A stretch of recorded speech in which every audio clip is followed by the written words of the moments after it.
So hello and welcome back to episode 4 of the Big Lad Podcast. Today I'm joined with Alex, the co-founder of the Every Move Academy. Would you like to give yourself a little introduction, Alex? Yeah, hello. As George says, my name's Alex. I run an online coaching academy with my girlfriend Sarah, and yeah, been a coach for the last 3.5 years, 4 years, coming up to that kind of range. Too bad, not too bad. How long has the Every Move Academy been going for? Since April last year, so I suppose coming up towards a year now. It's flown by that, hasn't it? Yeah, that's mad because it was pretty much it was the start of that first lockdown. Which is also bad to think that is coming up to a year. That is ridiculous, isn't it? Like, I've been working from home since March, like last year. And that sort of anniversary, so to speak, is coming up pretty soon. Yeah, that's tragic. But yeah, so a little bit about me and Alex. We've known each other, it must be coming up to about 2 years now? Yeah, it must be 2 years because I suppose the year before that, we were at the Gymshark event, didn't we? And we it was a weird one, that wasn't it? Because we'd followed each other a couple of months before it and were speaking, and then all of a sudden we were both working at that. It was just fluke though, wasn't it? We were just like interacting with each other through DMs, and then it was like, I can't even remember. Like, I think, did I put a story up or something? And then you were like, "Are you going to that?" I think so. Yeah, something like that. Yeah. Yeah, and then I was like, I'm working at that event, and you were like, I'm working at that event, and I was like, what? And then I ended up getting shoved in a stock room for 3 days or whatever it was, 2-3 days. That was a mad weekend though.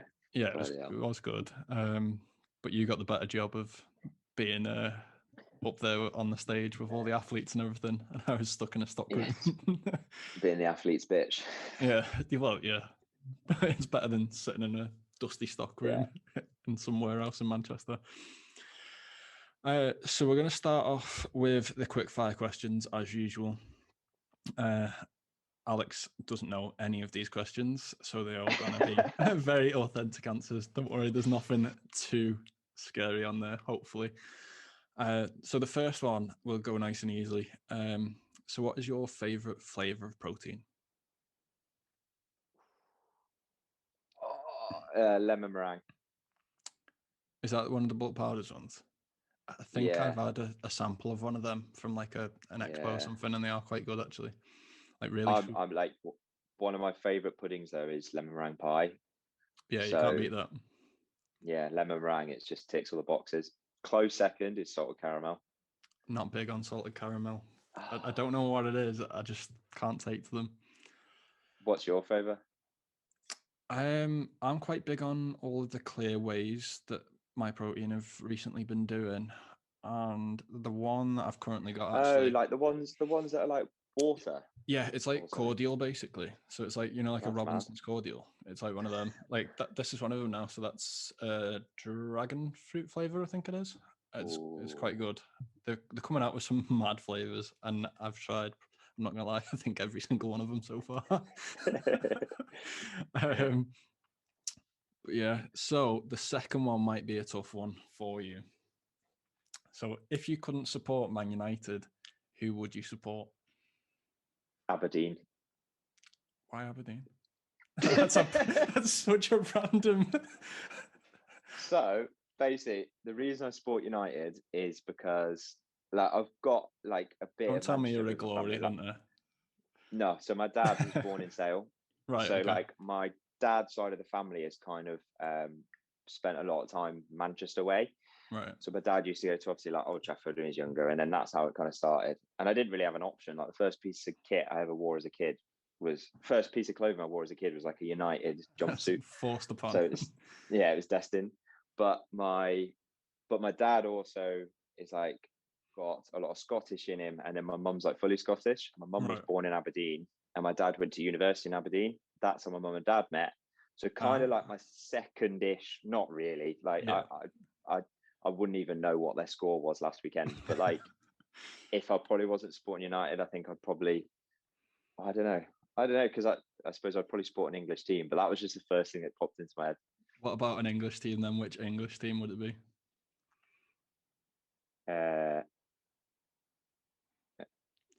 like Brighton or something. Brighton. Fighting relegation. Swansea. Oh no, they're not. Well, they're Premier League, I suppose. Just so. I've always kind of jokingly said that I'd quite like to support someone that's just rubbish, because then if you win, it's mint. Whereas if you lose, it's just another. Same old. Yeah, that's a fair point. So the next one. Now we've both got these. Which do you prefer overall, the Apple Watch or the Whoop strap?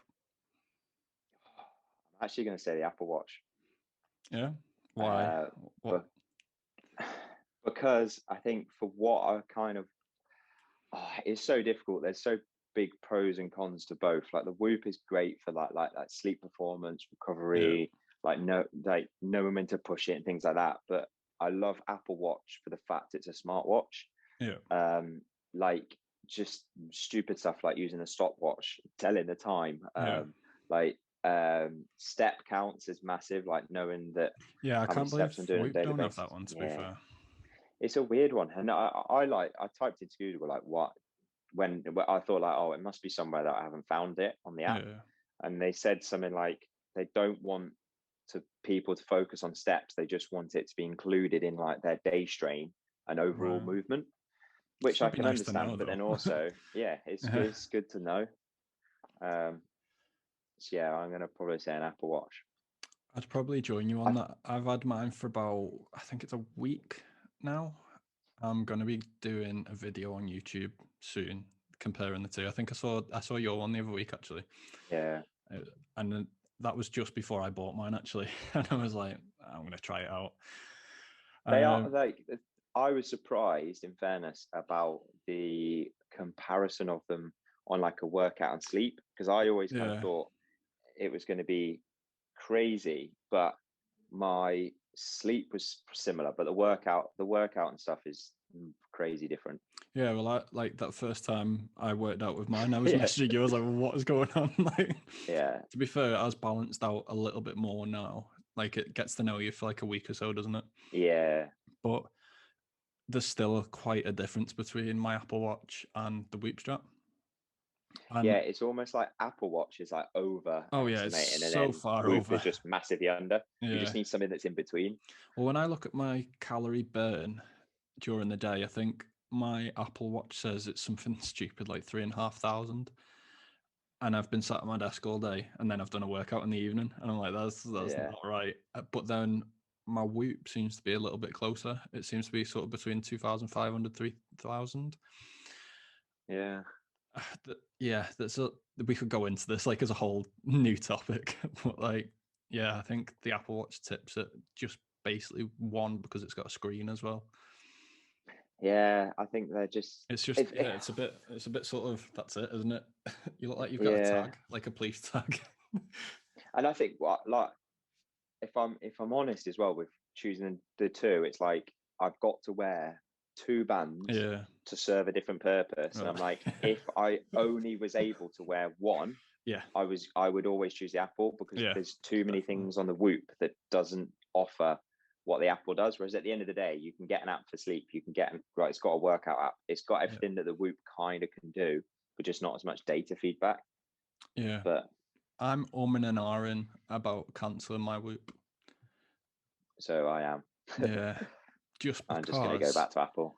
The only thing is, well, like you said, wearing two bands, but then I think the sleep analysis is good, but at the end of the day, if I wake up and I'm tired, then I know I've not slept enough. Yeah. If I feel tired, then I don't need something. I don't need an app to tell me, do I? No, and it messes with your head. Like there's times where I found I've woke up and I feel good. Yeah. And then my recovery is like 38%. And I'm like, oh, well, I feel good. My body feels pretty like primed, but Whoop's telling me that my recovery is not very good. And then you're like, and then it just starts playing on you mentally. Yeah. And I'm a bit like, should you be ruled by a score? Yeah, like, exactly. You should always obviously go off how you feel. So it's like, I don't know. Yeah, no, I totally agree with that. And I'm, like I say, I'm umming and ahhing about getting my money back because I'm still within the 30 days. Oh yeah, nice. Yeah. Right, we'll move on from that question anyway before we make a podcast about comparing the Apple and So what is your favorite fitness Instagram account? Ooh. So if there was one that you could follow, other than mine, obviously, who would it be?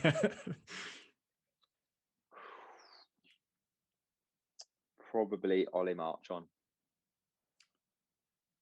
You've lost me on who that one. Have I? Yeah. So just a phenomenal coach, like really, really just like top of the range, like very into like functional performance kind of thing. He's got a gym like down south, I think in like just outside of London. But he's like ex pro rugby player, and he just seriously knows what he's talking about. I think I recognise the name, I just don't follow. Yeah, I'm sure you'll probably see him. But a close, I'm in an arm and then with Marcus Philly. You heard of that one? Again, he's to be fair, I don't think I follow either. he's ex CrossFitter though, so he's kind of I can't even remember when he was in CrossFit Games, but he basically came out of it and was one of these people who kind of for his body was like, I need to stop going to the games, and then kind of put a spin. Put a spin on doing like functional bodybuilding. So you might have seen that like going around like his profile, functional bodybuilding. And he started this new kind of way of training of combining the two. But like from what I've learned off his Instagram through like functional movements, like Olympic lifting, yeah, pretty mad. Like, do you follow Julian Smith? No. The bodybuilder guy. Oh, because I was going to say, there's a lot of people. I was going to say he's Marcus Philly. Julian Smith is a genius for bodybuilding, and I was going to say Marcus Philly is like the other side of that, but then for functional side. Okay, I'm definitely going to have to check those out by the sounds of it. Ollie March is a good one. Yeah, no, I've definitely heard his name. I've definitely heard the name. I just don't obviously follow. What is your favorite non-fitness Instagram account? Oh shit. There's nothing that comes into my head apart from like Man United, but I can't say that. That's essentially a fitness account if you think about it in a way. No, that is true. Oh my god, I don't even know like what non-fitness account I follow. Stumped you on this one. Literally, I can't think of anything. But you can't even check either because you're on your phone on the Zoom call. Yeah. Probably some like one of those travel ones where you're just looking at sick destinations. I don't know, but probably one like that. I actually can't. I have to unfollow some of them, you know. Yeah, because it gets. I just like it's not gonna look like that when I go. For starters, because like it'll look good, don't get me wrong, but some of the cinematography and the angles that people get with drones and stuff, it's ridiculous. And at the same time, it makes me feel sad because obviously we're in lockdown, and the last thing I want to do is be seeing photos abroad when I've basically sit in this room for a third of my life for the last year. That is tragic. It's horrible when you think about it, isn't it? Yeah, when you put it out like that, you're like, oh god, we need normal life. I've never even thought about it like that until I basically spent 8 hours in this room or more since March last year. Yeah. Wow. Let's move on to the next one because I'm feeling a little bit depressed. I think I already know the answer to this one.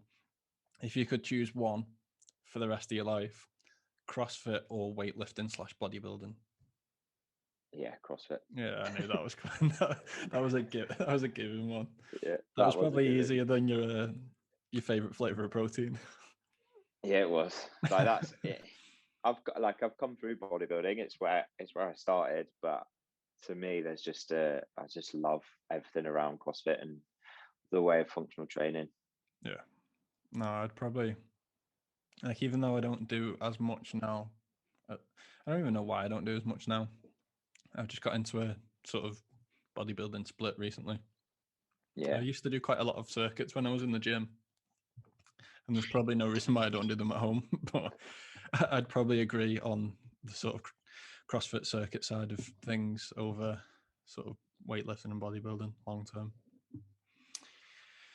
We will move on to the first topic of the podcast, which is all about your sort of transition from being overweight to sort of the physique you're at now, which is a lot more lean, to say the least.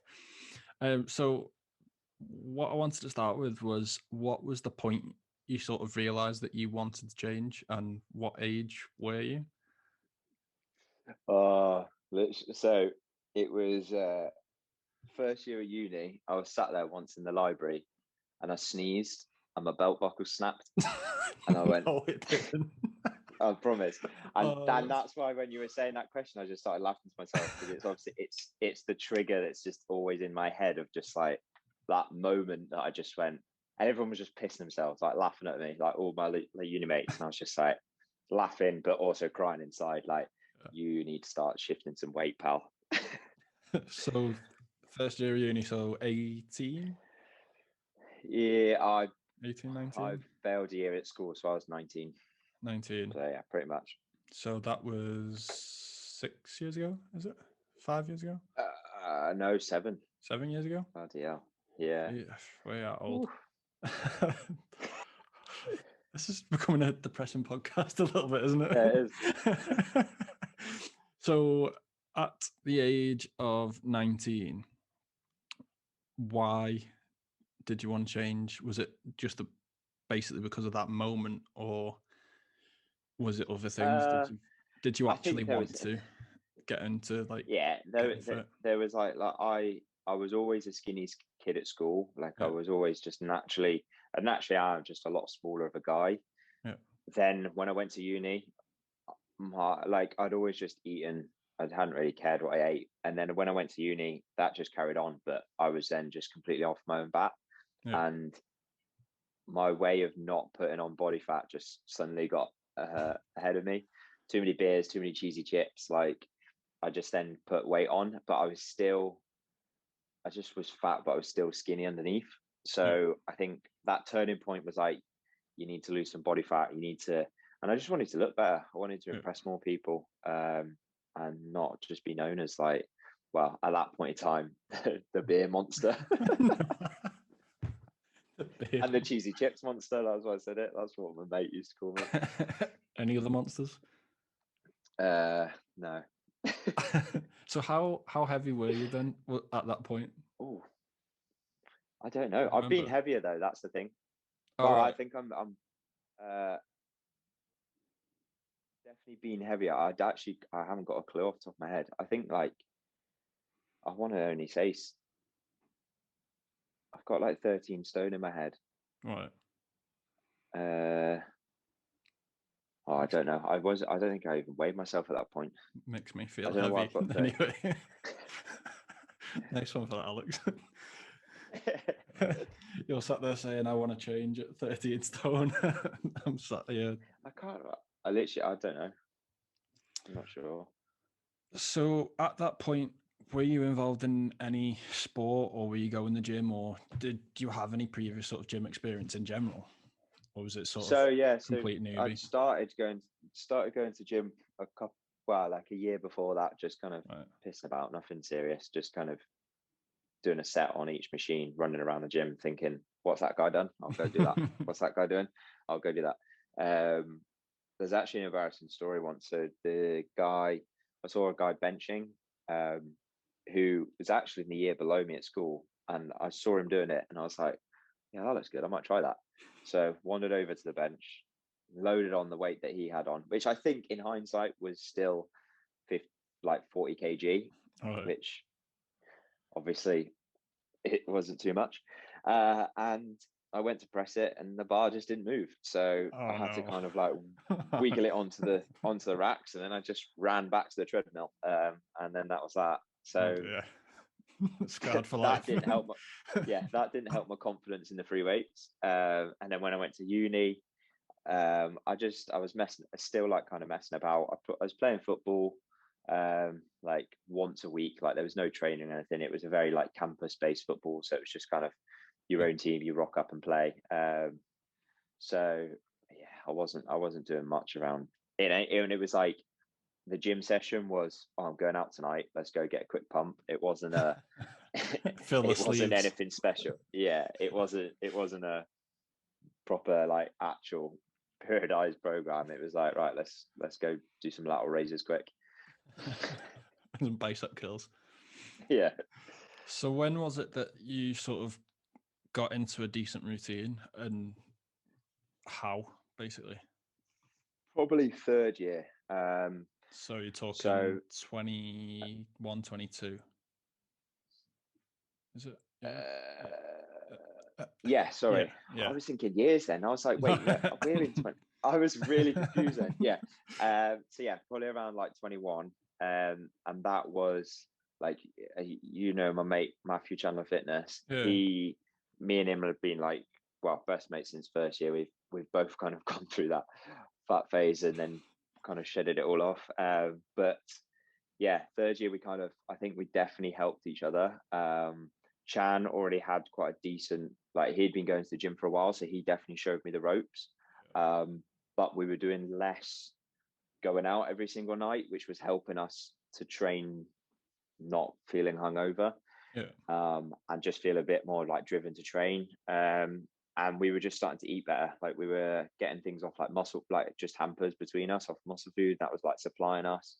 We were being pretty decent with what we were eating. But yeah, that was the first time that I started to actually put in a bit of routine into it. So was it more of a case of you just sort of learning as you went along, or did you get a PT or anything like that? Yeah, just learning as we went along. Obviously, both of us at uni, we didn't exactly have too much money to be thrown around. And as I said, Chan had like a decent foundation of knowledge, and he was actually, I think in third year, he was actually even going through he was qualifying, he was doing like his PT exams, and I think he was pretty sure he was doing his level. He'd already done his level 2, so he's doing his level 3. So like he did know a lot more. So as I said, he was definitely helping me to show me the ropes. And was it that sort of initial enjoyment of starting to go to the gym and seeing results that led you on to being a PT? Yeah, like as soon as I started to see results and start building muscle, because what happened is I went down the route after trying to lose fat of just like cardio, and then I was just skin and bones. So I then just had to build. And once I started seeing those results of building and starting to build muscle, yeah, it was just endless. Like it was just so motivating that I just wanted to keep doing more and then start learning more. So then it would be like, right, okay, I want to start reading stuff. I want to start listening to things. I want to really understand how my body works and trying different things and just basically just diving head first into it all. Yeah, I had a similar thing with me. Like I've never had a PT or coach or anything like that, but from like a young age, I got quite into it quite quickly and did a lot of my own sort of research. There's so much out there on the internet, isn't there? It's so easy to find stuff. People ask questions sometimes, and I'm like, mate, just Google it. Yeah. Yeah, no, I can imagine. Like you probably see it on, James Smith. Yeah, he answers like the same questions every single day, and it's like it was literally on his story yesterday. Like, come on, like, you didn't even have to Google that. But no. Yeah, there's so much out there now. But I think I remember we had a conversation a while back. You didn't actually start out to be a PT, did you? No, so I was. Didn't you go down the accountant route like me? Yeah, yeah. What was it that sort of changed your mind to go to a PT? Well, like a few things really. So one being, I can remember this trigger. I can literally picture it happening. I was applying for jobs with like Big 4 firms, and I kind of had that plan. I'd always wanted to live somewhere else. Like I'd always, because being born in Guernsey as well, like I always just wanted to live, not even like Manchester. I wanted to live like just wherever I liked, where it was sunny. And I just remember messaging my mate Chan again, saying like, right, okay, I'm doing this so that then I can qualify and then I can go here. And he was like, oh yeah, that like sounds great. Like going to be living the dream. And then I was like, no, my dream would be to work in the fitness industry. And that again just like triggered me a little bit to be like, And then me and my girlfriend went traveling for 5 months post uni. Wasn't planned. It was more Sarah put the idea in, well, both our heads. I think she said it as a random comment. You were forced into traveling. No, it's just she just said it like, I'd love to go traveling, and it just, I was like, it's a perfect time, isn't it? Straight after uni. Yeah, I was like, let's do it. And then so for me, that then put that decision of like, I then just stopped applying to companies. So I was like, I don't need to worry about that for a time being. Yeah. And my mum and dad were like, because the only reason I was applying for stuff, because mum and dad was like, you need to have a job for when you come out of uni and blah blah blah. I had that when I was leaving college because I didn't want to go to uni. And then it's like, traveling gave me just time to block everything out, have a real think of what I wanted from my life. I bought like a notepad when we were out there and literally just wrote down everything. Like any long journey we had, I was just scribbling in my book. Like I still can go and get that book and laugh to myself. And like it's stuff like accountancy pros and cons, coaching pros and cons, and just mapping basically. Done loads of them over the years. But like just mapping everything out, and then was like, I'm gonna do it. Like I wanted to, as I said, I wanted to work in the fitness industry because of how much passion I just had around the whole side of it. And I was like, I wanted to work in there. And I was like, and I was like, I saw having an impact on like a positive impact on people's lives as a coach. I was like, I'm gonna be able to do that to so many people, more so than I would if I went down a different route. So that was another mindset to be like, I just wanted to have positivity on people. And then came back from traveling and it was like, Mom, Dad, this is happening. So it was like straight after you came back from traveling, you went straight into your, I assume, your PT exams. Yeah, just and then literally head bang, done. Sorted. Yeah. And that's going to link nicely into our next topic, which is how social media has helped you transition from the gym floor to an online business. So first of all, I want to say, was it always the plan to go from the gym floor to an online business, or was it something that sort of grew on you as your social media increased over the years? So it was actually the original plan. Right. So before, when you had like maybe a couple of 100,000, like a couple of thousand followers or something. Yeah. And like I was trying to build my social media when I was traveling. Yeah. And I think I'd built it to a couple thousand. The worst thing I ever did, and if I knew what I knew now, obviously I would have changed the way I did it. But I built a following based on people who wanted to see traveling content. Yeah. And when I then got home and started pumping out gym content, all of these followers go back on holiday. Just basically disappeared. And it was just like, I was just in this really like bad middle position. Yeah. I'm digressing though. What was that? It was. Was it always the plan? And like, basically. So, my original thing was I wanted to go online because I saw that an opportunity to help more people. Yeah. And I think because as well, from people that I've followed, like the likes of Rob Lipsett, the likes of Shred Bundy, like people like that, I'd seen what they were doing and I was like, okay, I can get that, I can have that. So but I hadn't watched as much someone who was on the gym floor doing it. So I think that was changing my head as well for like an inspiration.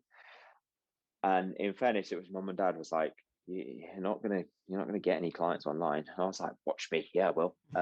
So yeah, that's almost the best thing though, isn't it? Someone saying that you can't do something because it just feels it to make you want to do it more. Yeah, exactly. And then just was like, right, well, go down the PT route. Got a job like while I was qualifying, so it was lined up literally for day day that I qualified, I think it was then like the following couple of days, I was then in a gym, and then it just kind of went from there. So the goal was always to get to a position to be able to do it. One thing I will say is that if COVID had never happened, I don't know if I'd be here right now online, because the hours and like time that I needed to dedicate towards helping that online business grow, like the social media was there, like the community I'd built was there, but I had to then transfer that to the online business. Like my PT was doing great, it was like booming, but I needed to then somehow bridge this gap because I was spending too much time PTing that I didn't have any time to go online. And COVID threw the gym out the park, and then it just gave me the time and opportunity to do so. Did you go almost online pre-COVID though, on your own, before the Every Move Academy started? No, so that was, well, so I was doing online then, but it was, I was never in a position to be able to do it full time. Like I had like a handful of clients, and the Every Move was something that Sarah and I had kind of been working on for a while, and Sarah then like qualified. She's like amazing with food, so even when Sarah, food posts they do look so even good. I'm the little taster. Yeah, exactly. You're the lucky one.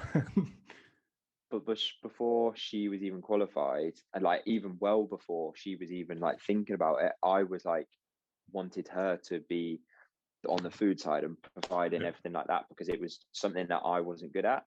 Then snowballed Sarah wanting to do it, and similar kind of thing to me, like she just, this love of fitness just evolved to then wanting it to make her job. And then it was like, well, this is great, well now we can just literally just go together, and fully just build then the Every Move Academy.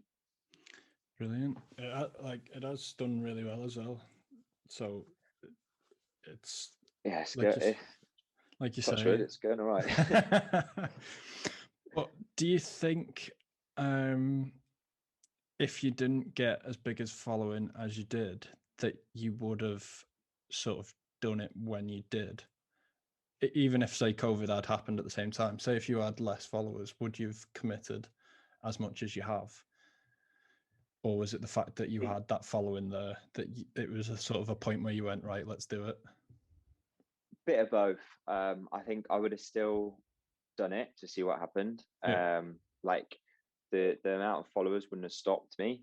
But obviously it was definitely good for a foundation point of view. And I think for me personally, like where I'd kind of gone with PT, it's different. Like I always kind of think like with online, it is a different beast, because PT, your clients are there on the gym floor. Like just go sell to them, go provide them value, and then they'll buy into your business. Like it's not, it doesn't have to be complicated.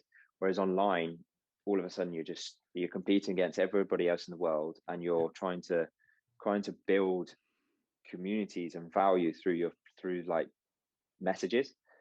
And so for me, that like transition to online, I would have always tried it, but obviously having that foundation, I was just giving people value, like value, and I'd never really sold to my Instagram. So that was something for me. Like I know it sounds bad to say, but I'd never like asked for it. I'd never been like, who actually wants help? And then it was like, oh, okay, well, this is great. Yeah, it certainly helps, but it wouldn't have stopped me. Put it that way. Yeah, you hit a wave, didn't you, at one point? Sort of around the time we were at the Gymshark event, like your following just increased like a ridiculous amount in such a short space of time. And I remember you saying like you'd been posting content for years, and then it all of a sudden just clicked. And so it's like, well, as I said, I was starting to post stuff when I was traveling. Yeah. So that was when I was 20. Well, I ate 5 years ago, and I probably built about 500 followers in 2 years. I don't know, but I was just still doing it. It's just still doing it because I knew in my head, like, just don't stop. And it wasn't until it was definitely when I started doing like more workout side of things, instead of just doing posts, and try to give people value there. But when I started doing more like workouts, it was then like, okay, I was starting to see like a bit more of a pattern in engagement. And then it was Sarah who was like, she was like, your niche is mobility. You need to get that out there. Yeah, you smashed mobility. Like, really good mobility. I've got a lot of them saved as well. It was all just about, because my first gym where I was, the demographic was older people. So everybody was coming to me saying, I've got knee problems, I've got hip problems, I've got back problems, I've got shoulder problems. So for me, I took that as it wasn't even a like thinking down the line. I was just thinking in the now. I was like, well, I need to make sure that I know about this, and I need to research, I need to try things, and I need to understand the body, so that when Jane comes to me with like bad knees and a bad hip, I can actually go, okay, it's all right, because we'll do these exercises. It's one's going to strengthen that, but two, we're actually going to be able to play with it, instead of like something I don't like see people doing is training around an injury. It's like, well, just fix it and then work on it and work on strengthening it. You don't have to just ignore it, pretend it's not there, and then work all around it, and all you end up doing is making things worse. So Sarah was like, focus on mobility, like that is your niche. And once I started posting content about that is when it just kind of hit this mad I think I started following you around 5K or something like that. And within like a couple of months, like by the time we were at the Gym Shark event, it was like stupid. It was like 20 odd K, and I was like, what is going on? So I remember hitting 10, and then between 10 and 20, it was 4 weeks. That's and then ridiculous. Between 20 and 30, it was 2, and between 30 and 40, it was 2, and then between 40 and 50, it was about 5 months or something like that. Yeah, that's it, isn't it? Like, I think sometimes, well, obviously you've got to put the good content out there for starters. Like, that's your foundation. I think the second bit is actually being able to get lucky sometimes with the algorithm. Like, obviously, I was just riding the algorithm wave. Like, I was literally just on top of it, and it was just, and that's why, as I said, like between 40 and 50, it was like 5 months, 6 months. Like, it was literally as if someone was pouring a tap, and they literally just went, because even you've had too like much. But like my post engagement back then was a million times higher than it is now. But it was just like, it was going crazy, and then it was just like boom, and I noticed it just straight away. It was just like, wow, what's happened? And but again, I then just went straight back to how I was before, where all of a sudden, and even it started coming down, and I was just back in my mind before, where I hadn't got anywhere in 2 years, and I was like, just stay consistent. Like, this has happened, this can happen. It will probably happen again. Like last summer, sort of the start of lockdown, leading into the start of summer, I was on sort of a wave as well, with the home workout stuff. Like, I was posting one every single day, and like some of them blew up ridiculous. I was like, what the hell's going on here? Like, I'd wake up and like you'd see like the like number like that you'd had overnight, and I was like, what is going on? And then I stupidly decided to get rid of like 500 fake accounts, and literally the moment I got rid of those accounts, my engagement just dropped off like completely. That's so weird. I was gutted. I was like, I should have just left it because it was flying. I was like, I've never seen this in my life. I've been posting at that point for over 2 years, and I'd gone from, I think it was about 2,500, 3,000 followers at the start of lockdown, and I'd hit like 5,000 something, and it's pretty much the same now. And it's like 6 to 8 months down the line. Obviously, I got rid of 500 people, but I was a bit of a fool for deleting them. And I think Instagram basically punishes you because they try and think that you're trying to improve your metrics or something like that. And because I obviously did it in one big go. Yeah, I say to people as well, there is a game aspect to it. Yeah, and at that point in time, like when I was riding that wave, I was winning the game. Yeah. Like, because as you said, it's all based on those algorithms and things like that. And what's I think really funny is that for me personally, as my followers have grown, especially like more and more recently, like as my followers have grown, I care less and less and less about actually how much it's growing. And I'm just so much more focused on like, how can I help those people? Are they going to come into my business, and then can I coach them? That's literally, it's weird. That's like and I think that was for me, as I said before, when I was just providing value. I was just trying to build. Whereas now it's like post value still, but try and sell more to it. Yeah, no, that's probably the best plan.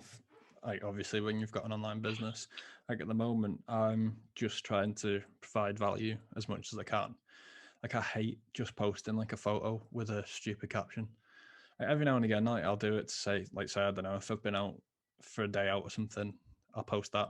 But if it's just like a random old photo and I've put some crap caption, or I always want to try and provide value. I was going to post one the other day, and then I thought, like I put it on my story. I said I was going to post a photo, like an old one, with a stupid like inspirational caption that would have provided value to probably no one, and I just didn't bother.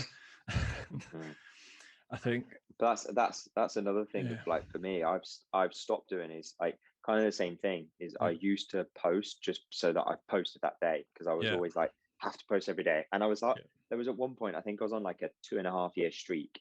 Whereas now, if I've got nothing to post, I'm like, I won't post. I've got like often that I don't post at the weekends because I'm like, I've started doing that a lot more recently. I put a lot of pressure on myself to post all the time, and I had a look the other day. I'd hit 750 posts in pretty much 3 years, so that's like on average 250 posts a year for 3 years.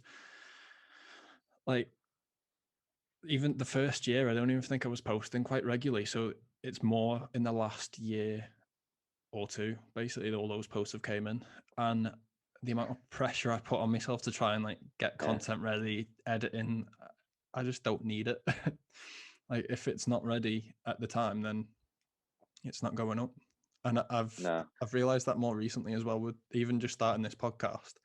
So the last 3, I've basically finished the podcast, downloaded the footage, and then I've sat there waiting for it to upload to YouTube to make sure it's up for the next day.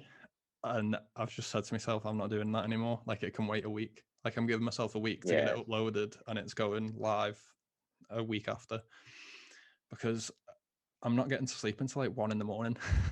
Like, it's just not needed.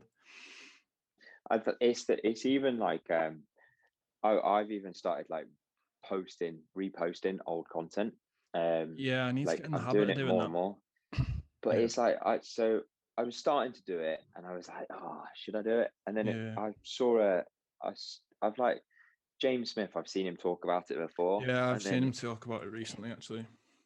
Yeah, and he said like, and again, there was a thing recently where he said about, he was like, only 2% or whatever you're following see that post. I think it's 10%, and then if they don't like it within a certain time, or they scroll past it, then it'll automatically sort of demote the post. But if they all like it and comment on it, then it'll get pushed to a further amount of like. But as he said, it's like you've had so many people that haven't seen that post, and he said even if the same person sees the same post again, they might have had a little trigger, then they're going to have another trigger, and then they go, actually, I need to speak to him, I need to drop a message. And interestingly, if you go through like your posts that have got the most engagement, because obviously you're not going to post one that's not a good one, when you repost it, you still get really high engagement on, and you're then just providing more value, but you're not actually having to put those pressures on yourself to like, sometimes as well, I'm sure you'll have been the same, like where you feel you've made an old video again, and you filmed it and edited just as a new one, but you're like, why didn't I just use that old one to just give people the same value again? Yeah, because obviously, like when I'm on like a training split, once I've filmed it once, it's essentially going to be the same workout that I do like in a week or two. And the only difference is going to be maybe the weight might change a little bit, and my workout outfit's going to change. Like, that's about it. It's still going to be the same workout. So I have thought more recently about sort of maybe even just filming one exercise of the workout and maybe talking about it more in depth to provide some value. Yeah. But I definitely need to get in the habit of posting old content, because if you think about it, say if you posted it like a year, maybe 2 years ago, no one's going to know. The amount of followers that you may have gained in that time that haven't actually seen that post. And I think, like, going back to James Smith, he said some of his posts, he could post them like 3, 4, 5 times and it'll only go viral on the 5th time he's posted it. Yeah. But like, even I find myself watching some of them, I'm like, I've definitely watched this before. Yeah. Or have I? And I'm like, I get confused. I'm like, have I watched this? I don't know. But you still watch it again. Yeah, oh yeah. Like, even when you watch it and you know, like, that's old James Smith, that's him from a few years ago, you still go and watch the video again. Oh yeah, because it's all value adding. So, and there's nothing wrong with seeing something again and learning again, because quite often you're going to forget something that you've seen a year ago or 2 years ago. It might click in your head a bit that, oh, I've seen this, but it's still going to provide value at the end of the day. Yeah. So, I mean, we've completely gone away from this topic, but like I say, I think we're value. We've provided value anyway. So hopefully the listeners at home will start reposting old content, because it might help you out. I'm going to give you an opportunity to plug your Every Move Academy. And I didn't know what you were going to say. Yeah, plug bulk powders, discount, affiliate link. No, I thought I'd give you an opportunity to speak more in depth, because like we've talked quite a lot about the Every Move Academy, but just to say what you offer, and you don't have to go into prices or anything like that, but just what as a business you're all about. Yeah, so as I've obviously touched on, like, CrossFit, functional movement, mobility, that like stems the kind of what the reason why it's called what it's called, like the Every Move Academy. We wanted the word movement kind of in there, just because of how much we preach and focus on people's movement quality, and making sure that through mobility methods, through certain like ways of moving, that we are just perfecting someone's performance.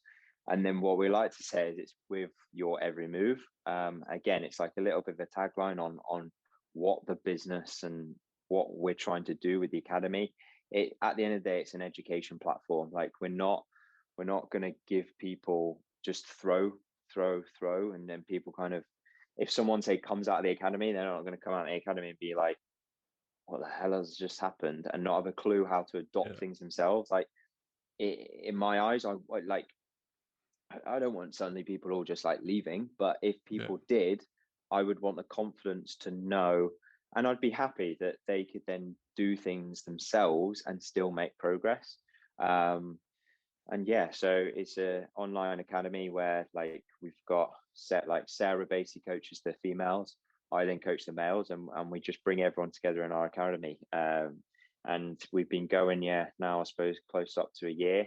And yeah, it's really cool building that community, like that really tight knit community online, and just really excited for where we take this and how many people we can impact, and then just even more people that we build into our community. And that's what it's all about. I think for us, it's like it's an education platform, but it's about just bringing people together, like people who are having similar struggles, having different struggles, who are having same goals, who have different goals, but all people who are trying to just better themselves. And it doesn't matter if they're trying to lose body fat, or they're maybe trying to get stronger, or they're trying to get fitter. Like, they're still trying to do something to make themselves better. And that's what we want to, that's what we ultimately just want to bring everyone together for. I think that one of the best things that you said there was about people leaving with basically new knowledge and that they've learned. I think the thing with online businesses that a lot of coaches seem to get a bit upset about is when clients leave. But I think sometimes that can be a good thing if they've sort of came to you, they've learned, and then they feel that they can do it on their own. that then frees you up to then teach another person. And I think a lot of coaches out there sort of get hung up on the fact that, oh, I've got clients leaving me. But if they're leaving you for a good reason, then that should be the ultimate goal, because then you can go and help another person. I think as well, the people that say that, it's like, well, you obviously don't have enough clients to then be comfortable about people leaving. But like, I think as well, it's a credit to then the way that your business is run and the academy is run, that someone can come to me and say, like, Alex, I don't feel like I need your coaching service anymore. I'm confident with what I'm doing, and thank you for everything, but I'm going to go my own way. Like, I would never be like, whoa, what the hell do you think you're doing? It would be pure just like joy and happiness for them. And it's that thing of, well, again, like as you said, how some coaches don't see that way, and referrals and people talking about like the academy and the results that they've made is the most powerful form of marketing you can ever have. So you want to give that person everything so that then they shout about it to their friends. Whereas if I just drip feed and give them rubbish that they don't learn from, what are they going to tell their friends? Their friends will be like, oh yeah, how are you getting on? Be like, well, I've lost some body fat, but I haven't got a clue how I did it. Or like, I'm training, but I don't really understand why my training plan is structured in the way that it is, and how and what and when. Like, it's something, one of our principles is like our why factor. So if our clients ever ask us, why is this in my program, we can justify it with a few words, not like, well, it's good for your back lever, like just absolute nonsense that means nothing. Like no, it's here because it will make you better. It's because it's going to do this, it's going to do that. Like it's staying just true to that principle of just not being like, not a load of nonsense bullshit, to be honest. Yeah, and there's a lot of that out there these days. Yeah. I'm sure you're aware. But I think that wraps up the podcast. We've got one final thing, which is your interesting fact.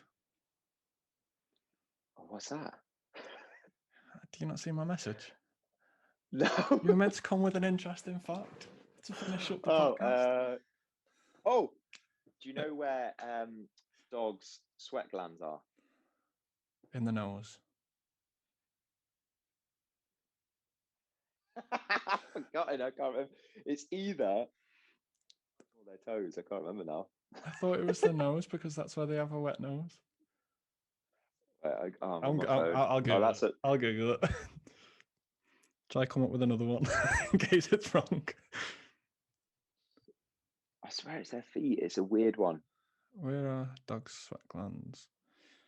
It seems like they've got a few, but yeah, in the paw pads. There you go. Boom. Mainly through the glands in their paws. There you go. But did you know that shaving a dog to keep him cool can be harmful and lead to heat stroke? There you go. Don't shave your dog. Yeah. Sorry, I didn't see that. It's fine. Right, so that will wrap episode 4 of the podcast up. If you've made it this far, thank you very much for listening. If you're watching on YouTube, make sure you drop a like somewhere down there or down here. And if you're new, subscribe. And I will see you in the next podcast.